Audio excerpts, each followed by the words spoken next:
नमस्कार, इन खबर में आपका स्वागत है।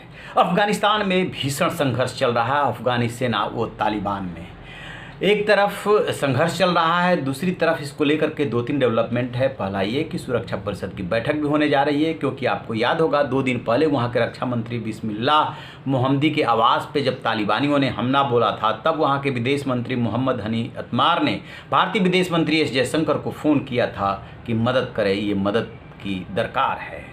इसके बाद भारत ने सुरक्षा परिषद की बैठक बुलाई, क्योंकि वो इस महीने यानी अगस्त के महीने में सुरक्षा परिषद की अध्यक्षता कर रहा है। दूसरी तरफ वहाँ पर जो संघर्ष चल रहा है उसमें 300 तालिबानी मारे जाने की खबर है, बल्कि संख्या इससे ज़्यादा है। और इसको लेकर के तालिबान में हड़कंप है, क्योंकि एयर स्ट्राइक की जा रही है। इसी के मद्देनज़र तालिबानी प्रवक्ता जो है उसका ज़बीउल्लाह मुजाहिद उसका भी बयान आया था कि जो भारत के प्रति पाकिस्तान का नज़रिया है वो नज़रिया तालिबान नहीं रखता है, यानी कि भारत जो है तालिबान के प्रति नरम रुख अपनाए, कुल मिलाकर के उसका ये आशय था।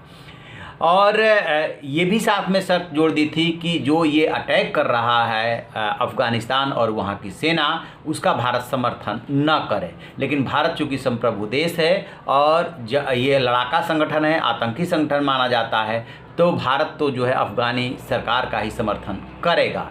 एक बड़ी बात यह है कि इस पूरे प्रकरण को लेकर के अमेरिका जैसे वापस हुआ, अब सबसे बड़ी समस्या दुनिया के सामने है कि अफ़गानिस्तान में शांति कैसे आए। सिर्फ भारत ही नहीं, चीन भी परेशान है, रूस भी, और पाकिस्तान तो तालिबानियों का समर्थन कर रहा है। इसके बावजूद रूस ने दोहा में 11 अगस्त को एक बैठक बुलाई है, जिसे विस्तारित ट्रोइका का नाम दिया गया है। उसमें उसने पाकिस्तान, चीन, अमेरिका को बुलाया है, लेकिन भारत को नहीं बुलाया है। इसके पहले 18 मार्च व 20 अप्रैल को जब बैठक हुई थी, तब भी भारत को नहीं बुलाया गया था। स्वाभाविक है कि भारत का हित अफगानिस्तान में है, भारत का स्टेक लगा हुआ है, वहाँ पे कई डेवलपमेंट प्रोजेक्ट्स पे भारत काम कर रहा है। आखिरकार अफगानिस्तान के मसले को लेकर के रूस जो है भारत को क्यों नहीं बुला रहा है, क्यों नहीं शामिल कर रहा है? जबकि आपको याद होगा पिछले दिनों विदेश मंत्री एस जयशंकर जब वहाँ गए थे रसिया में, तब भी ये बात हुई थी। उसके बाद विदेश मंत्री वहाँ के जो है उन्होंने क्या जवाब दिया था और क्या कारण है कि रूस जो है ऐसा कर रहा है, इस पे सुनिए एक रिपोर्ट।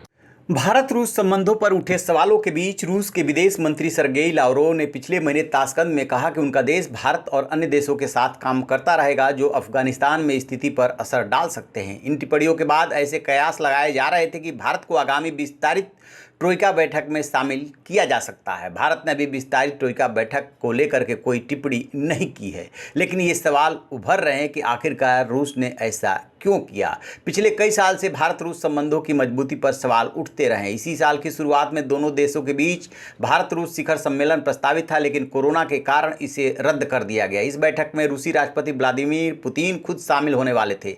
वर्ष 2000 के बाद ये पहला मौका है जब भारत और रूस के बीच शिखर सम्मेलन को टाला गया है। यह बैठक पिछले 20 सालों से लगातार आयोजित की जा रही थी। रूसी विदेश मंत्री सर्गेई लावरोव ने पिछले साल दिसंबर में कहा था कि अमेरिका के नेतृत्व वाले पश्चिमी देशों के कारण रूस के साथ भारत की करीबी साझेदारी एवं विशेष संबंध जो है वो कमजोर हो रहे हैं। रूस की सरकारी think tank Russian international affair council के कार्यक्रम में लावरोव ने आरोप लगाया कि अमेरिका के कारण भारत हमसे दूर होता जा रहा है। उन्होंने ये भी कहा था कि अमेरिका का लक्ष्य भारत का रूस के साथ सैन्य और तकनीकी सहयोग के क्षेत्र में नई दिल्ली पर बहुत सख्त दबाव बनाने का है। पिछले साल अक्टूबर में रूसी राष्ट्रपति पुतिन ने वल्दाई इंटरनेशनल डिस्कशन क्लब की 17वीं वार्षिक बैठक में भी ऐसा ही किया था। पुतिन ने चीन, जर्मनी, ब्राजील और दक्षिणी अफ्रीका का उल्लेख किया, लेकिन भारत के बारे में कुछ नहीं कहा। रूस ने चीन के साथ अपने संबंधों को मजबूत किया। दोनों देशों ने अपने द्विपक्षीय संबंधों को व्यापक रणनीतिक साझेदारी में बदलने का भी फैसला किया है। भारत और रूस के बीच डिफेंस सेक्टर में कई बड़ी डील अधर में लटकी हुई है। ऐसे में आरोप लगते रहे कि भारत अमेरिका के दबाव में S-400 की खरीद के बाद रूस के साथ कोई नया रक्षा खरीद समझौता करने से बच रहा है। दोनों देशों के बीच एक AK-203 के उत्पादन को लेकर अभी तक औपचारिक सहमति नहीं बन पाई है, जबकि इस राइफल के उत्पादन का कारखाना तैयार है। इसके अलावा कामों के A-226 मैरीटाइम हेलीकॉप्टरों की कीमत पर भी मामला फंसा हुआ है। इसीलिए तरह तरह के अटकलें लग रही है। तो जैसा कि आपने सुना, ये है वजह। पूरे डेवलपमेंट पे हम नज़र बनाए हुए हैं। जैसे कोई अपडेट मिलेगा आपसे साझा करेंगे। आप रहिए बेखबर, देखते रहिए इन खबर। Thank you.